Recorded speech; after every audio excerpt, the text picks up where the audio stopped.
Each year, the Friends Committee on National Legislation gives a single award to a member of Congress. That's called the Ed Snyder Award for National Legislative Leadership in Advancing Disarmament and Building Peace. And this year, it is my joy that FCNL is presenting the award to Representative Keith Ellison of Minnesota for his leadership in promoting peace and justice.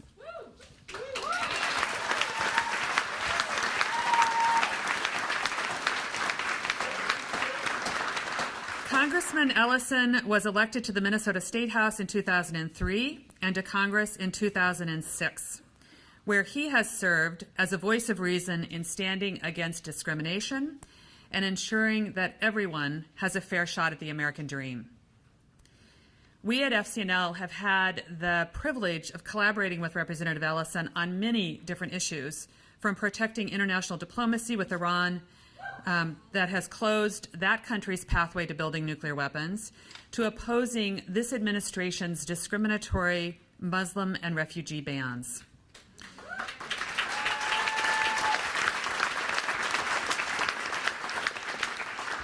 Congressman Ellison has been one of the foremost advocates in the U.S. working to secure and protect the Iran deal from sabotage, making the case both behind the scenes, playing a lead role in whipping votes for the deal, and in public to defend this historic diplomatic victory. FCNL worked with him and his staff on the first congressional letter calling for a negotiated settlement over Iran's nuclear program back in 2012, when the idea was still a pipe dream. He has demonstrated courageous leadership in being one of the all too few members of Congress consistently pressing for a just and peaceful resolution to the Israeli-Palestinian conflict, despite efforts to silence him.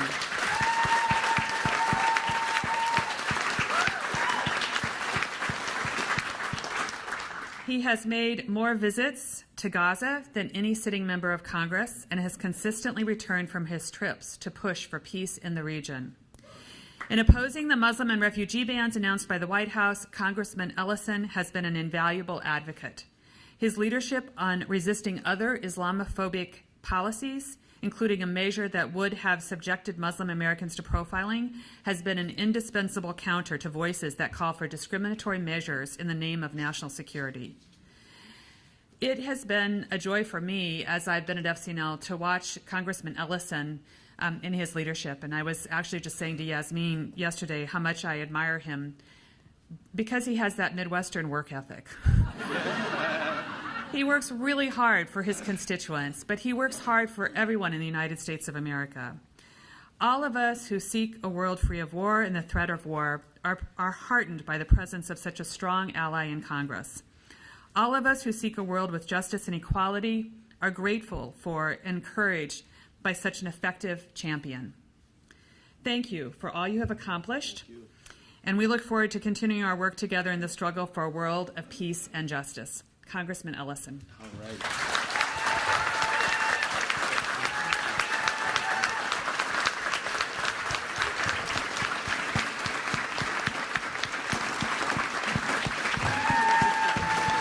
Okay. Well, friends, how appropriate. Thank you all for this lovely award. And Diane, thanks for that just lovely introduction. And I'm really, really excited to see my good friend Yasmin over there. How you doing, buddy? And all of you, and how great it is to see the first row occupied by the youth of FCNL. Give them a hand.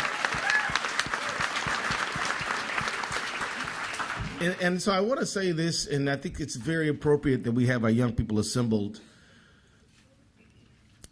The cause of peace, standing up for nonviolent solutions to conflict, the cause of promoting love, if you will, is not for the faint of heart. It really isn't. If you promote these ideas, if you say, we should try to talk it out, not shoot it out, right? If you say we should invest in diplomacy, and even if it takes a long time and it's really hard, it's way cheaper than bombing people. There will be folks who will say you are a coward, you are afraid, you are not loyal, you don't like someone else because of their religion or their ethnicity or background, that you're uncaring about the victims. These are the things that peacemakers have always had to withstand. It is much easier to throw a fist up and say, yeah, get them. Imagine the courage Barbara Lee had to muster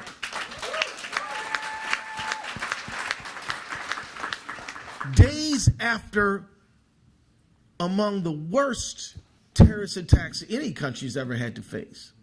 3,000 plus Americans dead. And she says, wait, everybody, we're all still mourning. We're all still grieving. This is not the time for us to give unilateral authorization for the president to attack anyone, anywhere, for as long as he wants. This is not the time for us to make that decision. What a courageous, wise thing to do. And don't think for a minute that there were others who knew that voting for that AUMF was not a good idea. They will tell you, oh, I knew it wasn't good policy, but given the mood of the nation, I just felt I had to go along with it.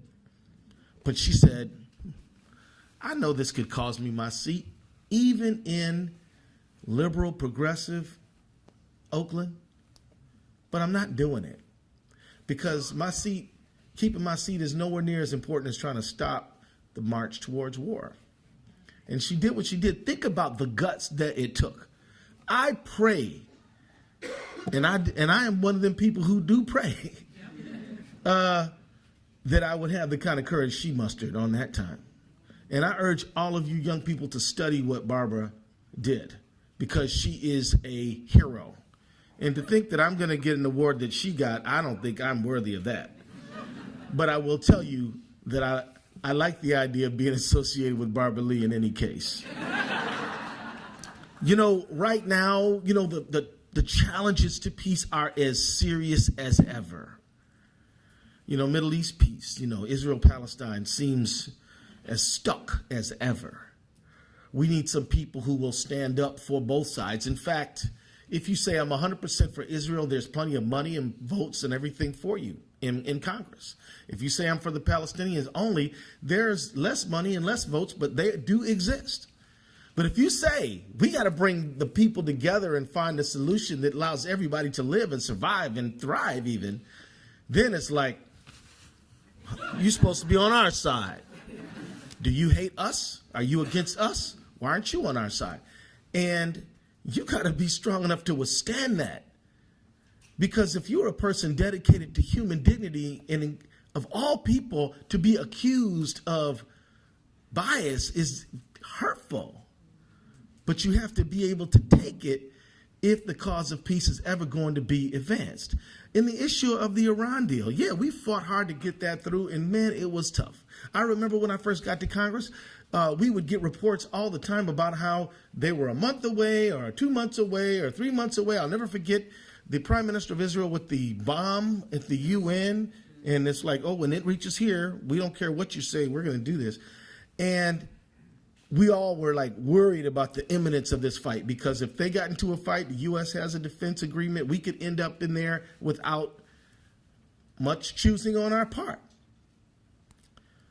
That was important to stand up for. It was important to withstand, and it is important right now to continue to demand that we maintain the Iran deal. And I'm telling you now, we need your back, we need your help, and we also need your help in this hemisphere. Let's not forget that other than Syria, the country with more displaced people than any other country in the world is Colombia. And they just were able to come up with the peace negotiation between the government and the FARC, and it is fragile. And even every day, I get reports about somebody, some civil rights advocate, some labor advocate getting shot and killed.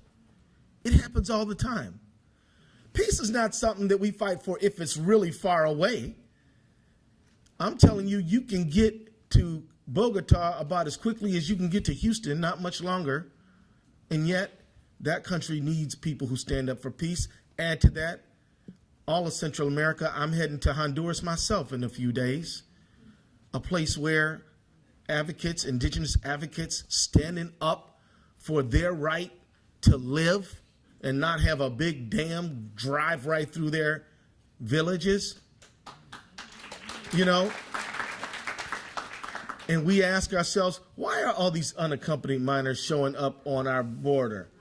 Well, if you stick as many weapons as you possibly can down there, if you degrade the economy down there, and if you allow unethical governments to do whatever, and I'm not trying to paint with a broad brush, but I'm saying that the fragile nature of politics in that part of the world, which we are deeply implicated in, then you will find unaccompanied minors coming up to the American border.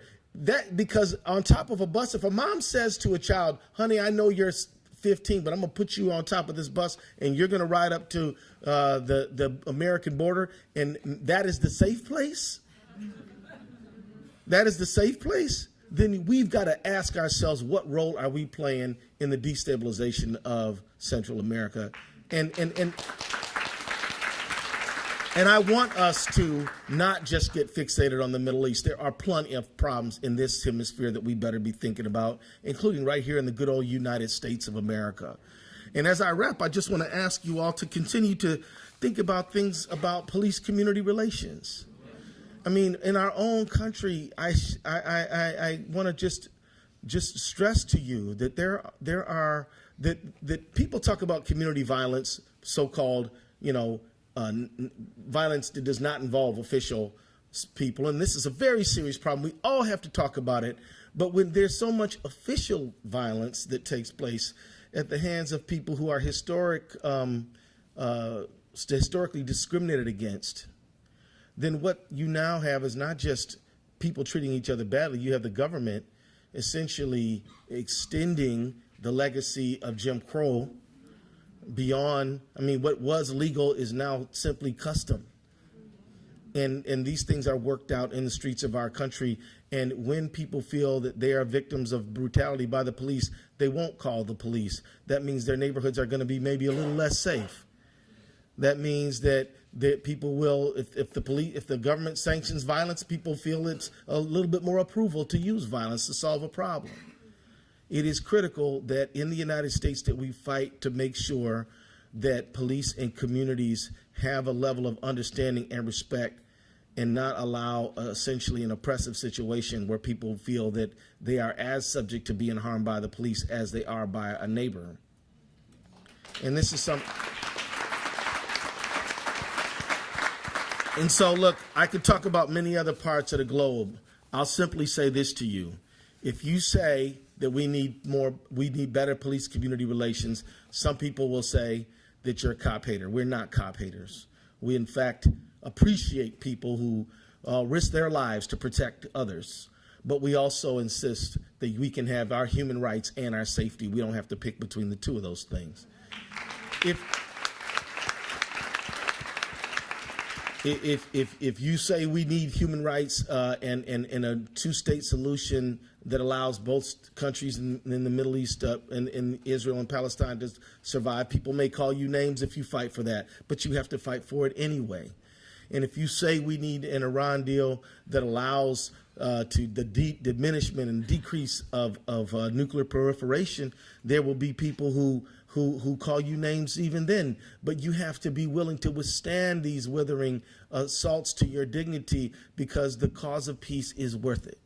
And I just want to ask each one of you and all of you to keep on fighting in every community that you come from. This cause that you are on is a noble one. It is a right one. It is a good one. And I assure you that standing for reconciliation, standing for dialogue, standing for diplomacy, standing for bringing people together is cheaper and far outweighs the alternative. And as I close, let me just say this. There will people who say that, the cause of peace that's just a dreamer's sort of pursuit. But let me just tell you this. The facts show that our way is cheaper, more cost effective, and lets everybody live. We actually have the facts on our side. Dreaming is that you think that you can obliterate somebody with weaponry into submission. Because people tend to stand up and fight back even under the worst assaults. You know what I mean? They're still fighting in Syria. They're still fighting all over the world when people have used brutality on them. The only way to bring people to true and lasting peace and reconciliation and dignity is through the pursuit of dialogue and diplomacy. So I want to say thank you to the friends. You guys are awesome. You're on the Hill. You're helping us. You're educating us, and we're grateful for it. Thank you very much.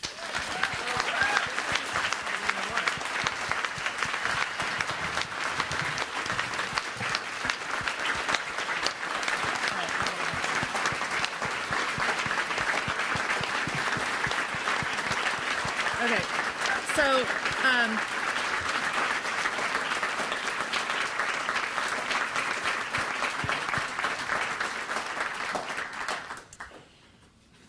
I want to read the text of the award, which is a little bit long because he's done so much.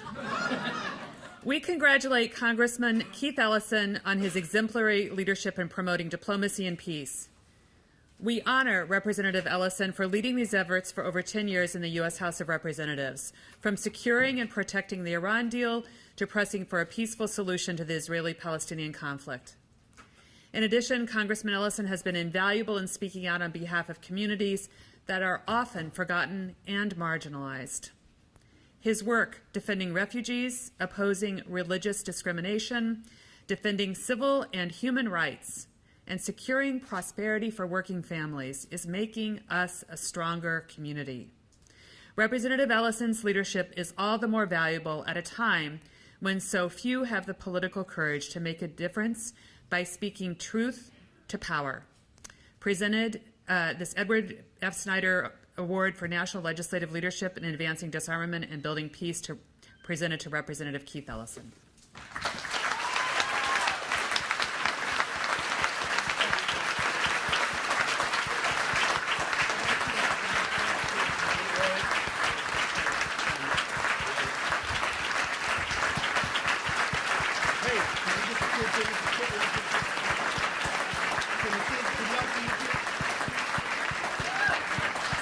Representative Ellison has proven himself to be a great encourager of young adults. So all the young people, please come up and join us on stage for a photo.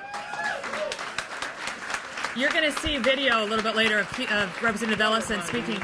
I also want to ask all the people from Minnesota if you could come forward too, because we want a picture with the Minnesotans who are here. So if you're from Minnesota, come on up, okay? Yeah, come on. All right, all you guys, Advocacy Corps. Anybody who's under 23, 4. You can come up.